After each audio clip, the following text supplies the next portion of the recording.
Welcome to Marketplace Tech Bytes, our weekly review of some of the biggest stories making headlines across the industry. I'm Safo, and this week, Apple unveiled its latest iPhone, and then some. Also, we got more dirty laundry over child safety research at Meta. We got aired out at a congressional hearing. And Waymo robo-taxis at Uber just got some competition. We'll tell you more about that. I'm joined by our regular contributor, Joanna Stern from the Wall Street Journal, for her take on these stories and more. Welcome, Joanna. Thanks for having me. A pleasure. And as always, we're going to start with our bite of the week. That's when we ask our guests to tell us the number that tells us everything about the week in tech. And Joanna, what's your number? 17, right? For iPhone 17. It's obvious. It is is there another number this week? I don't think so, right? That's the I think, yeah, no, it's great week for 17-year-olds, great day for iPhones that are 17. Yeah, it's good to be 17. Apple did have its big annual iPhone reveal this week. And along with the iPhone, there were also the latest versions of AirPods and Apple Watch. But one of the biggest things was this new iteration of an iPhone. We got the iPhone Air. Let's take a look at that part of the presentation. It's our thinnest iPhone ever, with the power of Pro inside. A paradox you have to hold to believe. This is iPhone Air. So, Joanna, have you held one? I have not held one, so I don't know if I can believe. I mean, my question first is a market question, which is, has there been a clamoring from folks about wanting a thinner phone, let alone an iPhone, just thinner smartphones? Look, I think there's been a lot said about thinner here. This is also lighter. So I do think there is a want for a lighter smartphone, right? Our phones have gotten pretty bulky. The batteries have gotten bigger. There's more cameras on the back. And so this is, I think, Apple's effort to say, hey, we can still engineer some really amazing thin iPhone. Is it the most practical iPhone? No, but it's here for people that want the coolest, sleekest iPhone ever. And why is it not practical? Well, look, it's not practical. I think we're going to find out soon. Practical. Right. Yeah. Look, I think it. How can I say this? There are going to be clear compromises, as always, for thinness. That is the long history of technology and thin technology. So is that compromise coming yet in some battery life? Clearly, Apple is hedging there by saying, look, we've got this new adaptive technology, this adaptive battery software, which is going to make the battery life better. And also we're selling a battery pack that you slap to the back of this really thin phone that will extend the battery. So, that's a little bit ironic there, but, and then there's... You have to slam a battery pack on the back of the thin phone is no longer a thin phone. Exactly. But then on top of that, there's only one camera on the back here. And Apple is doing some clever things here with computational photography to widen that view, to give you, to crop in and give you a digital zoom. But it's still not going to be as good as the iPhone 17 cameras, where there are 2 dedicated cameras, or the iPhone 17 Pro models that have 3 cameras. And we did get some new features on the Pro and the regular iPhone, right? What was going on there? Look, I think the big deal here is actually the regular iPhone, the iPhone 17 coming in at $799. Look, it's not a low-cost phone, right? There are ways to get more affordable phones, older iPhones, Android phones at the lower end of the market, $200, $300, $400. But this $800 price point is really good for that the affordable iPhone that's new. And a few things they've done there make it really nice comparatively to the years past. One, they've improved the screen greatly. They've made improvements to the selfie camera, so you don't actually have to turn the phone now to get a wider view of the selfie. I know it sounds crazy, but actually really helpful. They've also improved the cameras on the back. So all in all, this is a much better entry-level iPhone for most people this year. And we do see, I did notice there was a tremendous amount of focus on cameras and improvements in the camera. I mean, it's always the case with smartphones. Always. They focus on the cameras. But yeah, I did get a sense that he was maybe a little bit more of a lean there this time around. They do it every year, right? And they clearly on the Pro models, that's the differentiator there. They really make a big case on the video capture there. They say, Mhm. look, we use these iPhone Pros to shoot this whole beautiful glossy event video. And it's true, those iPhones, that if you want a phone that has good cameras, you're getting the Pro, right? I actually always say to people, if you have kids, get the iPhone Pro. You have much more flexibility with these cameras. You're never going to regret buying a phone for a better camera. And you mentioned the price issue. They also leaned in on the fact that they are not raising their prices despite the tariffs, the new tariffs we've seen this year. Are they eating the tariffs? Are they circumventing them or avoiding them somehow? What's going on there? I think the biggest innovation to come out of Cupertino this week is the fact that they didn't raise the price on these phones. Tim Cook has been working tirelessly with the administration to make sure this was the case for this particular release, right? It is very important to Apple to maintain some of these prices, get that upgrade cycle going. That said, there were some slight bumps on the iPhone 17 Pros. Those now start at $1,099, where they previously started at $1,000. It now has the bigger storage, the 256 gigabyte storage. But all in all, very impressive that they were able to keep these prices at this amount. But also, we know there are exemptions on smartphones, and Tim Cook has done a lot of negotiation in the background. And just goes to show you the amount of competition in this area of the economy. And finally, last point: did we hear much about artificial intelligence? We didn't, but you had to read between the lines on some things that happened at this event. One, they did make a big play for the new A19 Pro chips, and those having new processing parts that are better for AI, that will improve the AI performance. But we also know that iOS 26 is coming next week. That's this new liquid glass, all very translucent design. And I'm writing my review right now of that. And actually, it really turns out that some of the best features there are Apple Intelligence and our AI.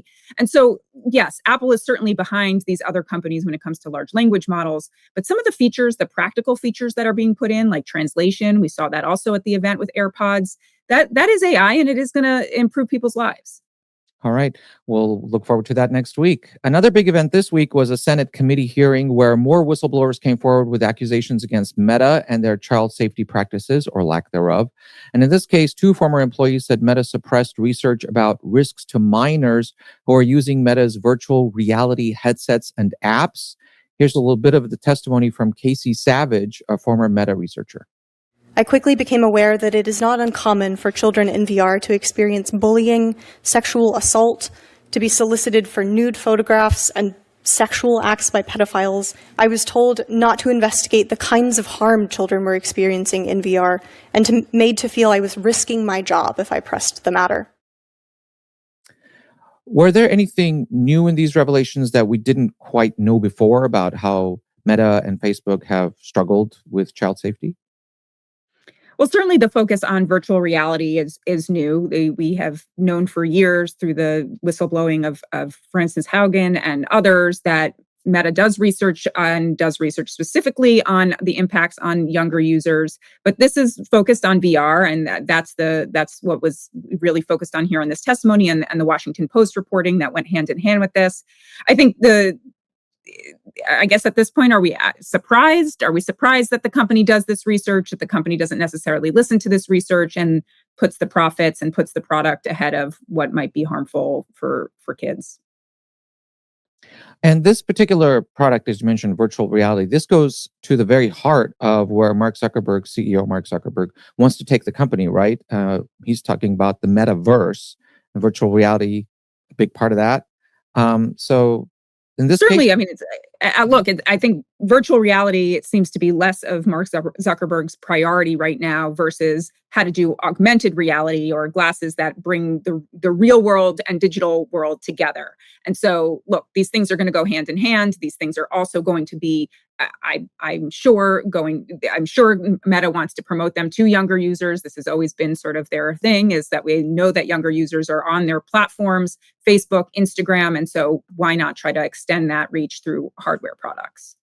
so now we have this latest trove of documents, internal documents from Meta released by whistleblowers, not just Casey Savage, but others as well. Do we think the volume of material that's now public about what's going on inside Meta, could this move the needle in Congress when it comes to the Kids Online Safety Act, getting that moving further along into potentially getting passed? Hopefully. And also, we've seen, obviously, through both state and federal, more of a movement to the age verification. And so more and more, there is a building case from regulators that they do want to protect kids. They do want to protect younger users on these platforms. I think VR is another just one that plays in, right? You've got social media, you've got virtual reality, you've got AI. All of these sorts of things need some protection for younger users. All right, well, let's move on to our third topic. We started off talking about consumer hardware, and I wanted to end with another form of consumer hardware. That's robo-taxis. There's Waymo, the company that's become pretty familiar to a lot of people. They have a deal with Uber, and there's Maymo. At least that's what we've been calling it here at Marketplace. The company I had not heard that yet. No, So, isn't okay. that I great? don't know. Okay, so it's actually May Mobility, right? And it just launched a bunch of vehicles in Atlanta in a rideshare service contract with Lyft. So tell us, first of all, what is May Mobility? So, look, I have not been in a May Mobility car yet, but these are Toyota Sienna minivans that are operated by this company that they've retrofitted with self-driving technology, very similar to how Waymo has done that with Jaguars. And this is just another player in the space, a much smaller player in the space right now.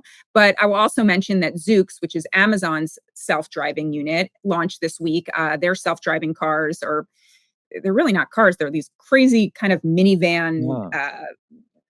I don't even know how to describe them as vehicles. I have been in one of Describe those. them as toaster shaped. One of the news articles about it. I thought that was They're sort of like they're like rectangles on wheels. And the crazy thing there is these are not retro. The Zoox cars are not retrofitted, right? Yep. They are actually completely designed from the ground up for self-driving. So there's no steering wheel in the car.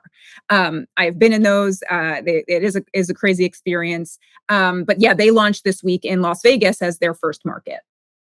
So we're seeing a lot of really the race heating up, right, in this robo-taxi kind of area of the tech world. We are. You've got Waymo, you've got Maymo. If you want to make that happen, I'm here to try to help you make that happen. Nice. There's Zoox, and then of course you've got Tesla with robo-taxis in Austin, and they're building out to other cities as well. Here's my question about Waymo and Maymo. Do they need Uber and Lyft? Why do they need to have a contract with them as opposed to just operating on their own? They don't. And I actually asked Uber CEO Dara Khosrowshahi this question earlier in the year. The real thing is that it helps these new self-driving robo-taxi companies get a bigger marketing footprint, right? It also benefits the Ubers of the world and the Lyfts of the world that are not engineering their own technology here from the ground up. And so it's look, if you see a ability to get a Waymo or a Maymo in your Uber app, you're going to now know that that's there versus, oh, I didn't know I needed to get the Waymo app, or I didn't know this thing was available. It's just a better marketing platform. So they need each other for now. They need each other for now. It really is a question about now. And if these companies build up the mass relevance and marketing that people just know, oh yeah, I landed in Las Vegas and I can go get my Zoox, or I landed in Los Angeles and I can go get my Waymo, we won't need the Uber and Lyft partnerships, but it's habit right now for people to get into Uber and Lyft apps and know that that's how they can call a car. All right. Well, thanks, Joanna. I appreciate you taking the time to speak with us today. Thank you. Thank you. That's Joanna Stern from the Wall Street Journal. And thanks to all of you for joining us for Marketplace Tech Bytes Week in Review. Jesus Alvarado produced this episode, and I'm Nova Safo. We'll see you next time.